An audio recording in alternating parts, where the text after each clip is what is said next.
بسم اللہ الرحمن الرحیم الحمدللہ رب العالمین وصلی اللہ علی محمد وآل محمد۔ قال سبحانہ وتعالی فی القرآن بسم اللہ الرحمن الرحیم وما ارسلناک الا رحمتا للعالمین۔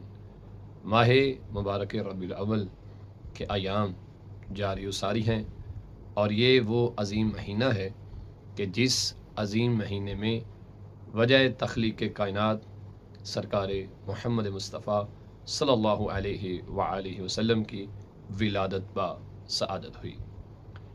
اس کائنات کے اندر رسول اسلام کی امت کے دو بڑے گروہ، ایک اہل سنت اور ایک اہل تشیع کے ہاں سرکار کی ولادت کے حوالے سے دو مختلف نظریات ہیں۔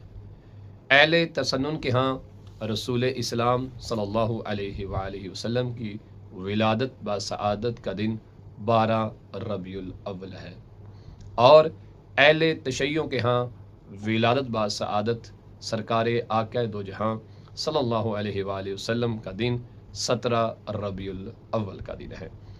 شیعہ فقہا، شیعہ مورخین علماء کا اس بات پہ اجماع ہے۔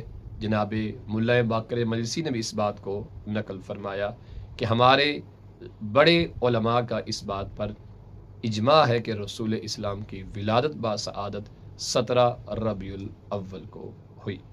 اس بات میں اختلاف ہے کہ آیا طلوع فجر کے وقت ہوئی یا طلوع آفتاب کے وقت ہوئی، لیکن مشہور علماء نے یہ نقل کیا ہے کہ آپ صلی اللہ علیہ وآلہ وسلم کی ولادت با سعادت 17 ربیع الاول بروز جمعہ طلوع آفتاب یا طلوع فجر کے وقت ہوئی۔ رسول اسلام صلی اللہ علیہ وآلہ وسلم کی ولادت با سعادت سے پہلے مکہ کی سرزمین پر ایک عجیب و غریب واقعہ رونما ہوا، اور وہ واقعہ آپ صلی اللہ علیہ وآلہ وسلم کی ولادت سے تقریباً شیعہ علماء کے مطابق 55 دن پہلے ہوا، اور علماء تشیع کا یہ کہنا ہے کہ اس واقعے کے 55 دن بعد رسول اسلام صلی اللہ علیہ وآلہ وسلم کی ولادت با سعادت ہوتی ہے۔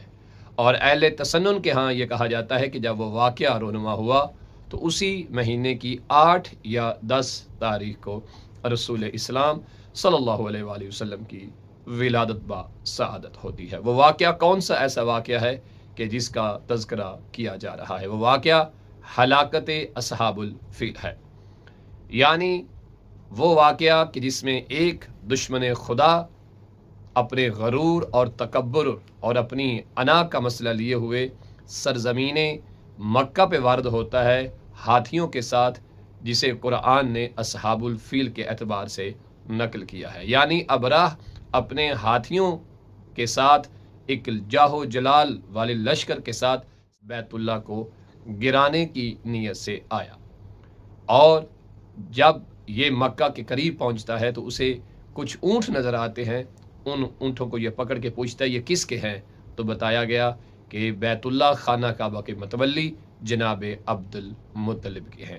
یہ سمجھتا تھا کہ شاید میں اونٹ پکڑوں گا تو عبد المطلب آ کر میری منت سماجت کرے گا اور اپنے اونٹوں کو جو ہے وہ چھڑوانے کے لیے آئے گا، اور ڈر جائے گا، اور میں خانہ کعبہ کو یا گرا دوں گا یا اسے اٹھا کر اپنے ساتھ لے جاؤں گا۔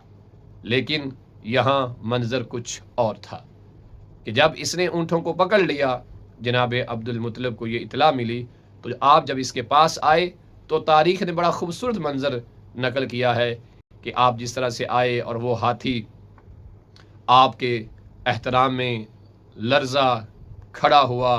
اس کے علاوہ بھی اور تفصیل موجود ہے، لیکن جب اس کے پاس ابراہ کے پاس جناب عبد المطلب پہنچے تو جناب عبد المطلب کا یہ احترام نہیں کرنا چاہتا تھا، لیکن رسول خدا کے اس دادا جو کہ حضرت علی کے بھی دادا ہیں، آپ کے چہرے کی وہ وجاہت، وہ اطمینان، اور اللہ کی طرف سے وہ نور مصطفیٰ کی چمک جیسے روشن ہوئی تو ابراہ جناب عبد المطلب کا احترام کرنے پر مجبور ہو جاتا ہے، اور یہ کہتا ہے کہ اے عرب کے رئیس، اے سید المکہ، کیسے آنا ہوا؟ آپ نے کہا کہ تم نے میرے اونٹوں کو پکڑا ہے، میں وہ چھڑوانے آیا ہوں۔ یہ کہتا ہے مجھے تعجب ہے کہ امیر مکہ کو فکر مکہ کے اس عبادت خانے کی نہیں ہے، کعبہ کی نہیں ہے، اپنے اونٹوں کی فکر ہے۔ تو وہاں تاریخی جملہ محمد مصطفیٰ اور علی المرتضیٰ کے دادا نے ارشاد فرمایا۔ آپ نے کیا ارشاد فرمایا؟ آپ فرماتے ہیں کہ اے ابراہ، میں ان اونٹوں کا مالک ہوں، اس لیے مجھے اونٹوں کی فکر ہے۔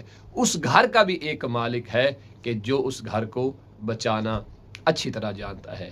پھر تاریخ نے وہ منظر دیکھا کہ جب ابراہ کا لشکر آگے بڑھا اور اللہ سبحانہ و تعالیٰ کی طرف سے وہ لشکر آیا کہ جو پرواز کرتا ہوا سرزمین مکہ پہ وارد ہوا اور اپنی چونچ میں چھوٹی چھوٹی 3 کنکریاں لیے ہوئے تھا، اور پھر لشکر ابراہ وہ جو ہاتھی تھے اور لشکر تھا وہ کس طرح سے واصل جہنم ہوئے، سب لوگ قرآن نے اس کو بڑی خوبصورت انداز میں بیان کیا ہے۔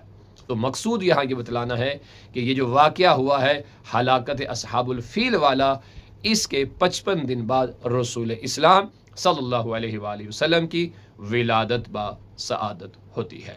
رسول اسلام صلی اللہ علیہ وآلہ وسلم کی ولادت کی کیفیت کو جو بیان کیا گیا ہے، خود جناب سیدہ آمنہ علیہ السلام روایت کرتی ہیں کہ جب اللہ کی طرف سے میری آغوش میں میرا بیٹا محمد تشریف فرما ہوا تو میری آغوش سے ایک ایسا نور طلوع ہوا کہ میں نے اس نور کی وجہ سے شام کے قصروں کو بھی دیکھا۔ اور پھر جناب سیدہ آمنہ فرماتی ہیں کہ میرا بیٹا میری آغوش سے زمین پہ اترا، اپنی مٹھی میں جب مٹی کو اٹھایا اور اس کے بعد میرے بیٹے نے آسمان کی طرف چہرے کو کیا۔